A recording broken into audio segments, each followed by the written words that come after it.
Assalamualaikum good people. Welcome back to Ashraf channel. Guys, last week kita ada cerita pasal seorang bapa yang tergamak membunuh anaknya, isterinya yang minta cerai dan sebagainya. So untuk local case minggu ini kita nak cerita tentang bagaimana kegigihan seorang kekasih yang membonceng mayat kekasihnya sepanjang 15 km. Asal sasul ni 15 km dan diserahkan balik mayat tu kepada tuan rumah tu dalam keadaan yang agak tragis lah sebenarnya. Okey, tak lagi kita akan cerita. Mungkin kes ni ada yang dah tahu, mungkin kes ni ada yang tak tahu, tapi tak apa, kita recap balik. Jangan lupa like, subscribe dan juga hit bell notification guys. Kita layan dulu intro macam biasa. Lepas tu kita tengok kronologi dan segalanya tentang kes ni. Let's roll it.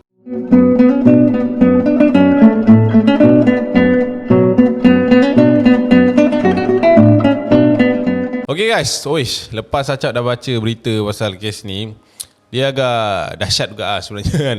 Alright, tapi tak apa, kita tak nak sembang panjang. Macam Acap cakap tadi, kronologi dia adalah lebih kurang macam itulah. Seorang kekasih yang bawa seorang kekasih yang dah pun meninggal dunia sepanjang 15 km untuk dipulangkan ke rumahnya. Macam mana, sekejap lagi kita akan cerita. First at all, kita cerita dulu guys pasal biodata si mangsa ni lah. Alright, sebenarnya nama dan identiti si mangsa ni tak didedahkan kepada umum oleh pihak media ataupun di mana-mana artikel lah.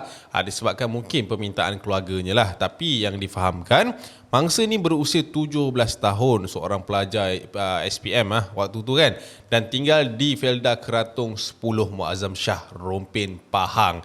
Dia juga merupakan anak sulung perempuan daripada 4 orang beradik. Macam itulah cerita dia.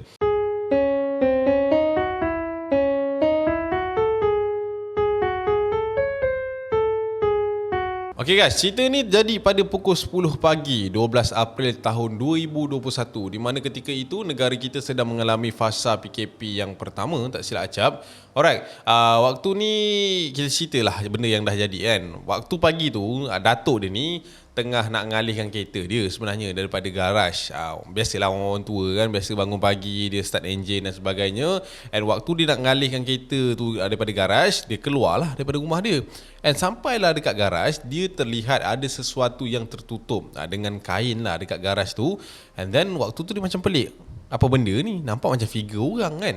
Tapi dia tak adalah sangka apa-apa. So waktu dia selak kain tu, dia terkejutlah apabila dia dapati bahawa mayat itu ataupun yang di sebalik kain tersebut adalah cucu perempuannya yang sedang terbaring dalam keadaan tidak sedarkan diri, dengan kepalanya waktu tu dipenuhi dengan darah lah, berlumuran dengan darah. So selepas dipeksa cucunya, dicek nadi dan sebagainya, dia juga tahu yang bahawa cucu dia sudah lagi tidak bernyawa. Okay, so lepas tu guys, mayat dibawa ke Hospital Muazzam Shah untuk proses bedah siasat. So lepas dihantar pergi hospital, pihak polis terus buat siasatan lah ke atas mayat di tempat kejadian. Tapi mereka menyatakan kemungkinan kes ni adalah kes perbuatan khianat kerana mangsa ditemui dalam keadaan tiada senjata langsung yang ada kat sana. So maksudnya mungkin pada hari tersebut polis syak yang dia ni mungkin kena kat tempat lain, letakkan tempat lain dan sebagainya. That's why tempat yang garaj tu adalah bukan tempat pembunuhan ataupun tempat jenayah yang terjadinya dan sebagainya lah waktu tu.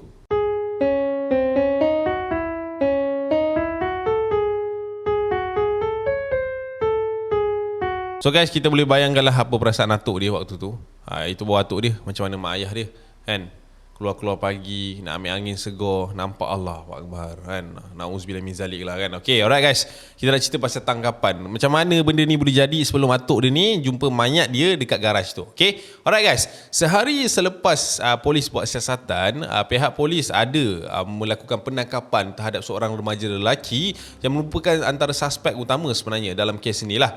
Sebab dia ni adalah orang yang terakhir dilihat bersama dengan si mangsa. Alright, suspek juga yang berusia 17 tahun, tetapi dia tinggal dekat Felda Keratung 5 dan bersekolah di sekolah yang sama dengan mangsa. Dan pihak polis juga mengesahkan bahawa lelaki tersebut juga merupakan kekasih kepada mangsa. Alright, so selepas dia dah lakukan penangkapan dan segalanya, semasa soal siasat dijalankan, remaja lelaki itu telah pun mengaku bahawa dia yang meletakkan mangsa di garaj tersebut dalam keadaan yang tidak bernyawa lah. Alright, so menurut siasatan lanjut pada waktu tu, pada jam 3 pagi, menurut kenyataan perkataan suspek, dia kata waktu tu dia keluar rumah lah dengan mangsa ni naik motosikal dan dipandu oleh si suspek ni lah. Dia bagi tahulah, tapi dia kata waktu tu dia orang keluar ni dalam keadaan senyap-senyap, tanpa memberitahu sesiapa, tanpa ada siapa-siapa tahulah. Sedang cerita cuik-cuik lah ini cerita dia kan. Alright, menurut suspek juga, dia sebenarnya malam tu saja je nak bawa mangsa ni jalan-jalan daripada kawasan tempat dia tinggal sehingga ke kawasan Felda Keratong 3. Tapi itulah guys, nama dia kan malang tak berbau. Tiba-tiba motosikal yang dinaiki oleh mereka telah pun melanggar seekor kerbau yang sedang terbaring di tengah jalan ketika melalui di hadapan sebuah kilang di kawasan tersebut. Okay, waktu tu mungkin gelap lah guys kan. Gelap, mungkin dia tak perasan tengah leka, awak macam tu lah kan. Lepas tu tengok depan ada kerbau terlanggar, tak pasal-pasal lah.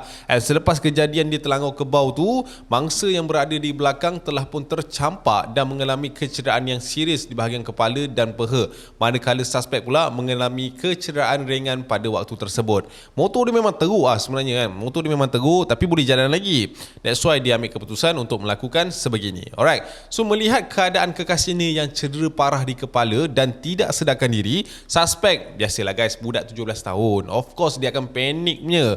Dia tak tahu nak fikir apa, dia tak tahu nak buat apa. Dia pun fikir waktu tu, aku hantar je lah mayat dia ni balik rumah, kan aku tinggal kat sini kan benda lain pula jadi. So dia pun ambil keputusan, dia bawa motosikal yang sama yang dah remuk tu, dia bawa 15 km. Dengan cara macam mana dia bonceng awet dekat belakang kan. Mungkin lah, aku rasa lah kot, mungkin dia pegang tangan orang tu kan, orang tu dah gitu mungkin, ataupun mungkin dia ikat dan sebagainya, kita tak tahulah kan. Kita tak tahu benda tu sebab mungkin tak didedahkan oleh media. Tapi kita boleh fikir secara common sense lah, macam mana dia boleh bawa mayat tu dalam keadaan mungkin waktu tu sunyi kan, kita PKP, orang tak perasan sangat. So dia bawa pulang mayat ni ke rumah mangsa semula, iaitu di Felda Keratong 10, dan perjalanan jaraknya sehingga sejauh 15 km. So bila dah sampai kat rumah mangsa, suspek ni pun bertindak meletakkan mangsa di garaj kereta serta menutupinya dengan kain dan tidak memberitahu kejadian tersebut kepada keluarga mangsa kerana terlalu takut. Ketika dia pulang ke rumah juga, dia tak ada bagi tahu siapa-siapa, sehinggalah polis sendiri datang untuk melakukan penangkapan lah, untuk membantu siasatan lah sebenarnya. Tapi bila dah soal siasat, budak 17 tahun kena segegah dengan polis, tak terkencing kat dalam itu kan. Mestilah dia mengaku punya kan. Macam itulah dia cerita dia.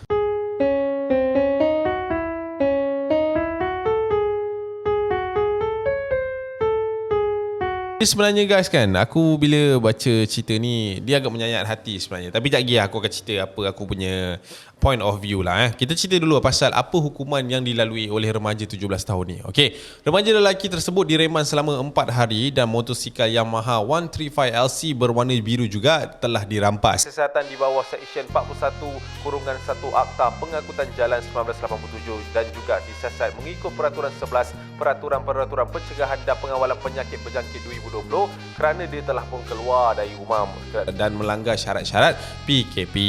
Panjang lah cerita dia, satu nafas kau kan. Yalah, of course lah, first dia charge dulu pasal keluar time PKP. Yang second, third tu pasal kes dan sebagainya lah. Alright, manakala hasil bedah siasat hospital pula mengesahkan punca kematian mangsa adalah disebabkan kecederaan parah di bahagian kepala, macam kita cakap daripada tadi, akibat kemalangan jalan raya, dan mangsa didapati telah pun meninggal dunia ketika dibawa oleh suspek dari tempat kemalangan lagi guys.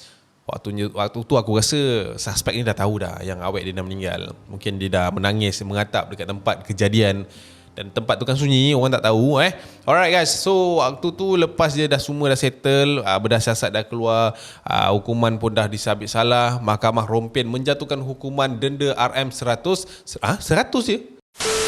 So guys, selepas semua sabit salah dan juga hasil bedah siasat, Mahkamah Rompin dengan ini memutuskan untuk menjatuhkan hukuman kepada suspek dengan denda sebanyak RM100 selepas mengaku bersalah. Namun guys, pihak pendakwa telah pun membuat rayuan di Mahkamah Tinggi Kuantan dengan mengatakan hukuman RM100 ni sebenarnya terlalu rendah, kerana dirisaulah kalau masyarakat akan melihat bahawa pelanggaran PKP ini adalah seperti benda yang remeh.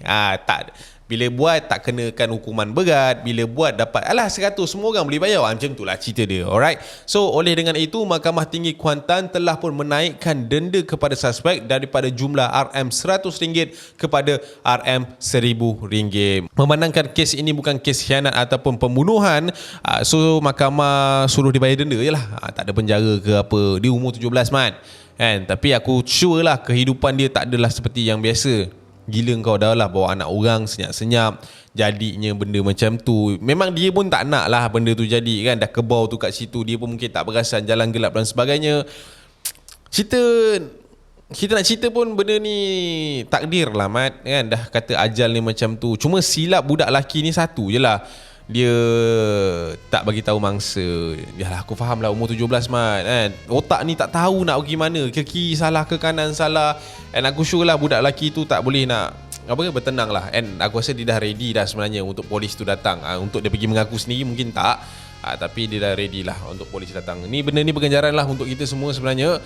Walaupun dia ni didenda RM1000 sahaja, tapi bagi aku benda ni cukup lah diberikan pengajaran untuk kita, khususnya anak-anak remaja yang sedang tengah syok dengan duniawi ni. Saya pun pernah muda, macam dah tua sangat. Tak, maksud aku kadang seronok tu faham kan, tapi kita kena tengok jugalah benda-benda yang sebaliknya. Kita tak nak benda-benda yang sebaliknya ni jadi.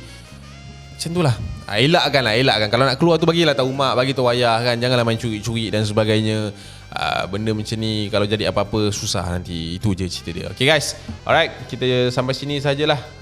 Kita jumpa di video akan datang. I see you when I see you guys. Untuk cerita kali ni tak adalah hardcore sangat, tapi just untuk pengajaran kita semua. Okay, kita gerak dulu lah. Assalamualaikum. Bye. Malam minggu pergi mana? Bye-bye.